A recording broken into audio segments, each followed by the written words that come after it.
听闻吴思远说出吴天林的安排，吴百林眉头微蹙，开口询问，为什么不能直接从码头登船，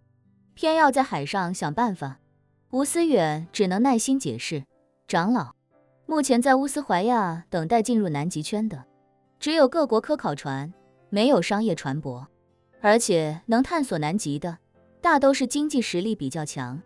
国力也比较强的国家。如果您贸然登上任何一艘船，都有可能被察觉锁定，对您来说也是一个风险。吴柏林淡淡道，这个简单，我已经打算好了，届时以灵气控制住他们的心智，让他们一切听我号令便是。吴思远道，控制他们的心智并不难，难的是从码头到船舶，到处都是监控设备，没有人接应，您进入码头可能就会留下线索，万一被人察觉异常，反推您的行程，就能追溯到布宜诺斯艾利斯，再进一步，有可能就会锁定破青会的驻地在布宜诺斯艾利斯附近，这对组织来说也是个威胁。吴柏林沉默片刻，旋即问他，那你的意思，我在海上悄悄登船就能避免麻烦？吴思远点点头，低声道，吴总管的意思是，科考船的管理非常严格，而且码头的监控数据是实时上传服务器记录的，阿根廷警方、国土安全部门，甚至有后门的黑客都可以拿到数据，数据备份多，链路长，销毁难度大。您若是在海上登船，则不会在码头留下任何线索，登船之后再以灵气控制船员，让他们在您登陆之后删除所有船上的监控即可。若是想万无一失，可以找个合适的时间节点船毁人亡，到时候便更万无一失了。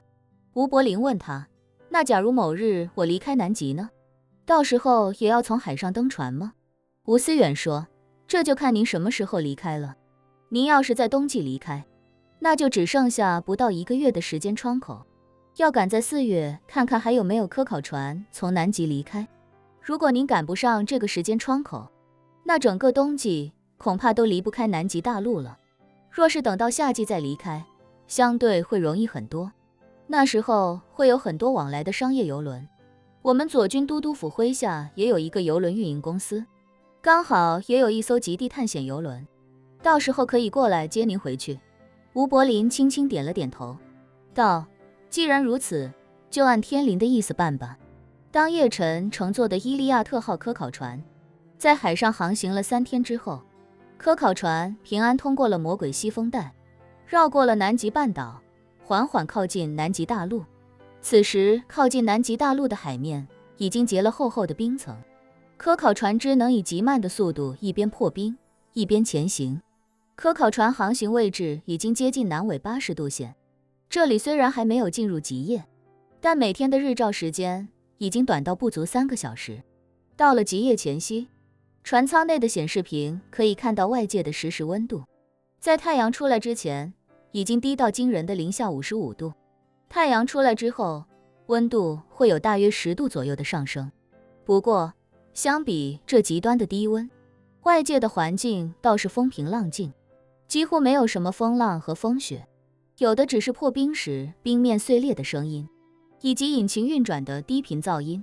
又是一次日出之后，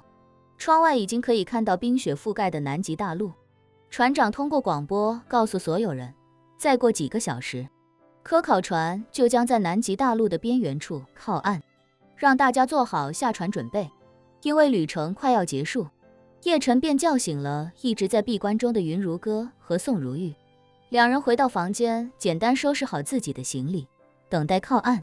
这时林婉儿惊喜地发现，在已经冰封的海面上，有着许多排着队向大陆挺进的企鹅大军。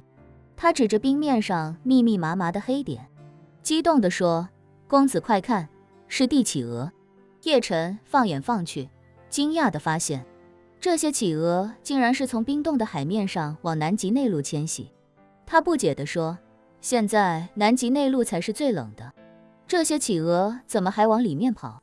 林婉儿笑着说，帝企鹅就是这么奇怪，其他企鹅到了冬天都往北走，但它们会在冬天回来，到南极大陆的深处繁衍后代。叶晨想起什么，说之前好像在电视上看到过，帝企鹅会几千几万只围在一起抵抗风雪，场面还挺壮观。对，林婉儿道，它们的习性就是在最冷的时候繁衍，成群的聚集在一起孵蛋和养育幼崽。这可能是咱们冬天唯一能在南极内陆看到的动物了。南极的冬季是地球上环境最恶劣的地方，能在这里越冬的动物少之又少，帝企鹅便是其中之一。由于现在南极海面冰冻的速度达到了每天几公里，所以靠近南极大陆的海面已经形成了厚达数米的冰层。此时的科考船也不需要什么码头，当冰面厚度超出破冰船能力极限的时候，船便直接缓缓停住，不再向前。此时1公里外等候的几人见船停下来，并且打出信号，便立刻驾驶着几台冰上拖拉机开始朝着科考船的方向缓慢行进。这些冰上拖拉机后面都拖着一节拖挂，有的是承载货物的货舱，有的是工人乘坐的座舱。紧接着，船长约翰·托雷森过来告诉叶晨：“叶先生，您和3位女士可以准备下船了。科考站的工作人员会先把您4位接过去，您几位的行李物资可以随车带走，如果太大太重的可以交给我们，我们稍后会用吊装的装载机作业，把随船的物资和设备装载到货车里。”叶晨点点头，问他们：“托雷森船长，你们什么时候返程？”约翰·托雷森看了看时间，道：“这里距离科考站还有100多公里，乘坐雪地运载车至少需要4个小时。我们要等工作人员把货物都运过去，等他们把科考站的工作都安排好之后返回来，再一起回乌斯怀亚。从现在到出发，估计需要4天左右。”叶晨微微颔首，4天之后，南极大陆恐怕就剩不下几个人了。对修炼来说也就更加方便。